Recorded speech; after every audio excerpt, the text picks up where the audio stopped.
नमस्कार सम्पूर्ण साथीहरूलाई यहाँलाई स्वागत गर्न चाहे। आज पनि मैले तपाईहरुमाझ नयाँ जानकारी लिएर उपस्थित भइसकेको छु, त्यो पनि मुसा धपाउने।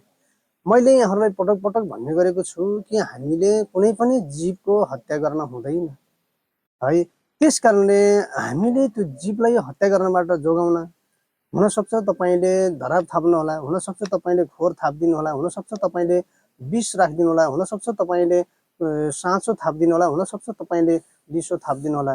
यो सम्पूर्ण पाटो भनेको हिंसात्मक पाटो हो, हिंस्रक पाटो हो, जहाँ तपाईले हत्या गर्दै हुनुहुन्छ हो। हुन सक्छ तपाईले आएर राखिदिनु भयो, साँचो थाप्दिनु भयो, आफै आएर पर्यो मर्यो, दोष तपाईलाई लाग्छ, अपराध तपाईले गर्नु भएको। तपाईले लिसो ल्याएर राखिदिनु भयो, समाएर त्यो लिसोमा राखिदिनु भएको त होइन, तैपनि मुसा त्यहाँ आफै गएर टाँसिन्छ, अपराध तपाईलाई लाग्छ।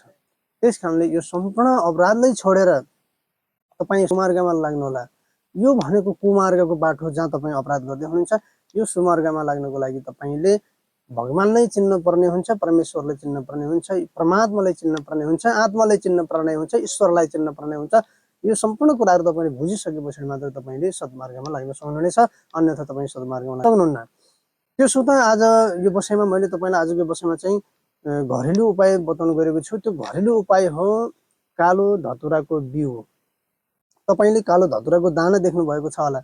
त्यो दानामा तपाईले पक्कै पनि धतुराको बिउ पनि देख्नु भएको छ होला।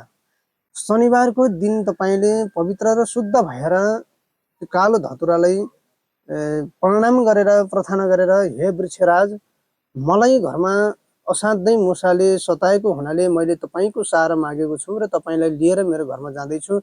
जुन जुन स्थानमा मैले तपाईलाई राख्छु त्यो स्थानमा मुसाको निवास कहिले नहोस् है परमेश्वर भनेर तपाईले धतुरालाई, कालो धतुराले भन्नु होला। किनभने कालो धतुरा तन्त्र मन्त्र हरेक क्षेत्रमा प्रयोगमा आउने शिवजीको बुटी हो। तपाईले त्यसरी त्यो भनेर राखिसके पछाडी त्यो लिएर जानु होला शनिबारको दिनमा, र त्यही शनिबारकै दिनमा तपाईले जहाँ जहाँ तपाईको घरमा मुसाको आवत जावत बढी हुन्छ, मुसा आउने जाने गर्छ, त्यो स्थानमा तपाईले त्यो कालो धतुराको बिउलाई राखिदिनु होला। त्यो बिउ त्यहाँ छरिदिनु होला। त्यो बिउ छरिदिसके पछाडी तपाईको घरमा जब त्यो मुसाले अशान्तै दुःख दिएको छ भने त्यो बिउ छरे पछाडी मुसाले तपाईलाई दुःख दिन सक्दैन, दुःख दिँदैन। यो भिडियो यहाँलाई कस्तो लाग्यो? यहाँ मलाई लाग्छ यो आजको बसाइको यो भिडियो यहाँहरुको लागि लाभप्रद साबित हुनेछ भन्ने मैले सोचेको छु। भिडियोलाई सुरुदेखि अन्तिमसम्म हेरेर लाइक गर्न भने नबिर्सनु होला, कमेन्ट गर्न नबिर्सनु होला। तपाईहरुको धेरै भन्दा धेरै साथीहरुमा सामाजिक सञ्जाल मार्फत यसलाई शेयर गरेर धेरै भन्दा धेरै साथीहरु माझ पनि पुर्याइदिनु होला यहाँलाई अनुरोध गर्दै पुनः तपाईहरुमाझ फेरि अरु पनि जानकारी लिएर आउने प्रतिबद्धता गर्दै ओझेल पर्न चाहन्छु। यतिन्जेलसम्मको लागि भिडियोलाई सुनेर, मलाई सुनेर, भिडियो हेरेर साथ दिनु भएकोमा यहाँलाई धेरै धेरै धन्यवाद दिँदै यहाँहरुमाझ बिदा हुन चाहन्छु। बिदा दिनुहोस्। हस्त। धन्यवाद। नमस्कार।